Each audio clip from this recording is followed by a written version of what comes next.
मी ना काही गेल्या दिवसून म्हणजे जास्त कमी 1-1.5 वर्षापासून एकही ब्लाऊज शिवलेलं नव्हतं, कारण माझी तब्येत ठीक नव्हती त्यामुळे. आणि आता म्हटलं आपल्या ध्यानातून जाईन, त्यामुळे मला हा ब्लाऊज पीस खूप आवडलेला होता आणि कोणत्याही साडीवर मॅचिंग होण्यासाठी मी हा शिवलेला आहे. तर ब्लाऊज खूप छान आहे कलर याचा. आणि असा जो कपडा असतो ना कडक, त्याला शिवायला पण सोपं जातं. आणि माझ्या पण ध्यानातून जाईन म्हणून मग मी म्हटलं एक ब्लाऊज कटिंग करून घेऊ.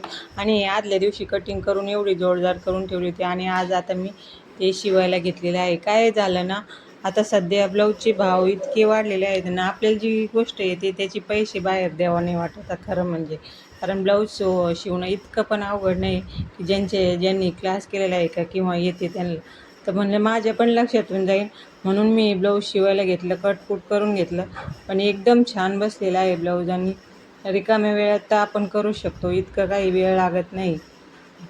आता बायांनी इतके भाव वाढलेले आहेत ब्लाऊजचे की 200-250 जसं ज्याला वाटेल तसं ते सांगतायत.